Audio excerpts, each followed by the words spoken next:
Hi అండి, మన వంటిల్లకు స్వాగతం.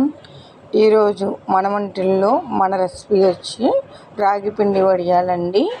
ఎంతో హెల్తీ అయిన రాగి పిండితో ఇలా వడియాలు చేసుకుంటే స్నాక్స్ లాగాను తినొచ్చు, లేదంటే ఇందులోనైనా నంచుకొనైనా తినొచ్చు.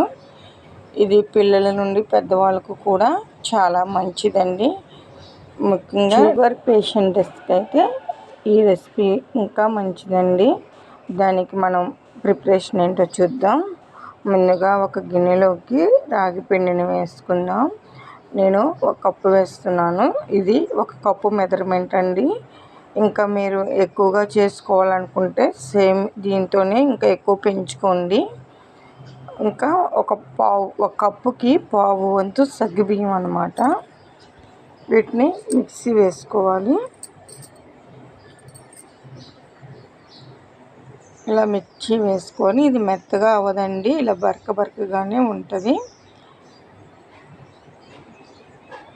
సగ్గుబియ్యం కదా, ఇలా బరకగానే గ్రైండ్ చేసుకోండి. ఇప్పుడు ఇది కూడా రాగిపిండిలో వేసేసుకొని ఒక కప్పు రాగిపిండి, పావు వంతు సగ్గుబియ్యం పిండి వేసి నానబెట్టుకోవాలండి. ఇందులో మనం వాటర్ కూడా కొలత ప్రకారం వేసుకోవాలి. ఇది బాగా కలిసేలాగా కలుపుకొని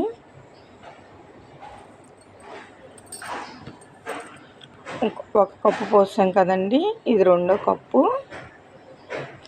2 కప్పులు నీళ్ళలో ఇది కలిపి ఒక హాఫ్ అన్ అవర్ అయినా ఇలా నానబెట్టుకొని ఉంచుకోవాలి. తర్వాత మనం చూద్దామండి, పిండి ఈ విధంగా అయింది. ఇప్పుడు దీన్ని పక్కన పెట్టుకొని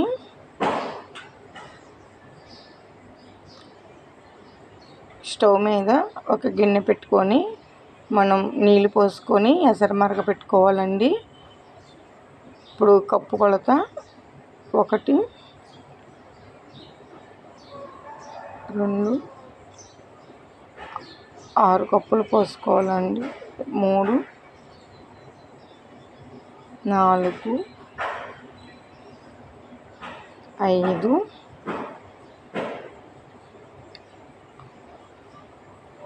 6.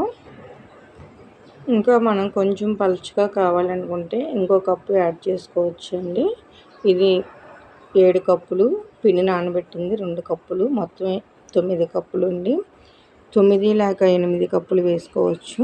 ఇలా నీళ్లు మరుగుతుండగా చూడండి, ఇప్పుడు నీళ్ళు మరిగిపోతున్నాయి కదా, ఇలా మరుగుతున్న నీటిలో మనం ఇప్పుడు రాగి పిండిని పోసుకోవాలి. రాగి పిండిని బాగా ఒకసారి గరిటెతో కలుపుకొని డైరెక్ట్గా వేసుకొని ఉండలు లేకుండా తిప్పుతూనే ఉండాలండి. ఇది మీగడ కట్టేస్తుంది. ఇంకా ఉండలుగా ఉండకుండా ఇలా తిప్పుతూ ఒక 10 మినిట్స్ 15 మినిట్స్ మరగపెడుతూనే ఉండాలి.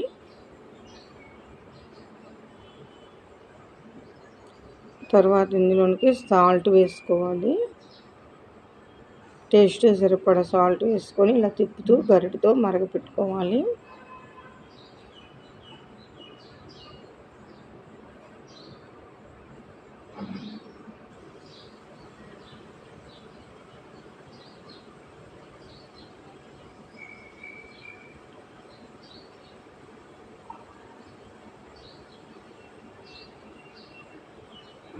తర్వాత అల్లం పచ్చిమిర్చి పేస్ట్ కూడా 1 స్పూను, మనం తినే కారాన్ని బట్టి ఎక్కువ వేసుకోకుండా ఇలా కొంచెం వేసుకోవాలండి.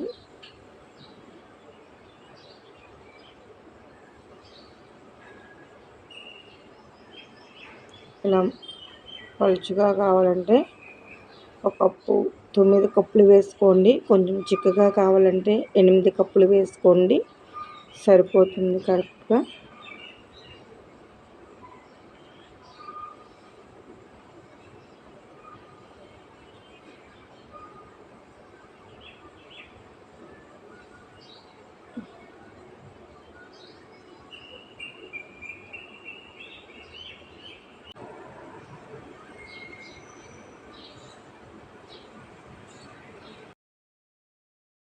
ఇప్పుడు ఇందులోకి మనం తెల్ల నువ్వులు వేసుకుందాం.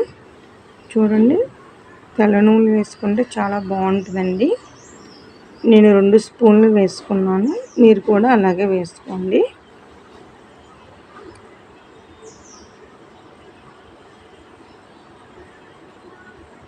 చూడండి, పిండి ఉడికిపోయింది. దించే ముందు 1 స్పూన్ జీలకర్ర వేసుకొని స్టవ్ మీద ఇలా కొంచెం లైట్గా తిప్పుకొని స్టవ్ కట్టేసి ఇది కొంచెం ఆరబెట్టుకొని వడియాలు వేసుకుందామండి. ఇలా డాబా మీద ఒక క్లాత్ వేసి, కాటన్ క్లాత్ అయితే ఇంకా బాగుంటుందండి. ఇలా వడియాలు పెట్టేసుకోవటమే.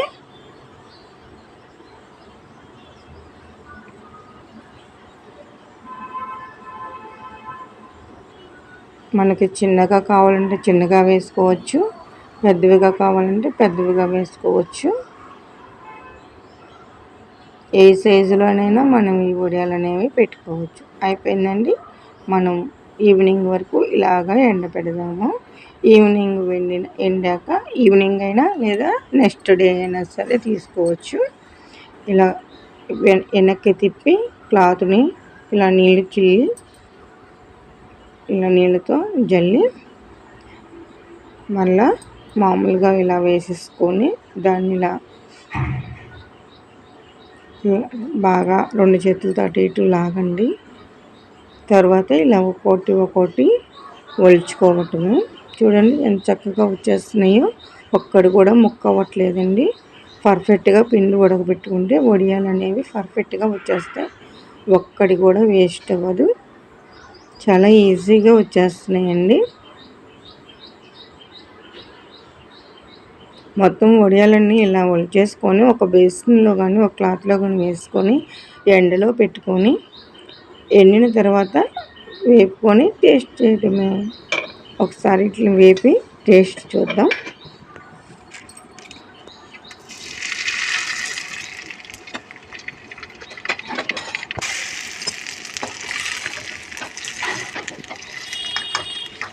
చాలా బాగుంటాయండి. మంచి హెల్తీ రెసిపీ. తప్పకుండా మీరు కూడా ట్రై చేయండి.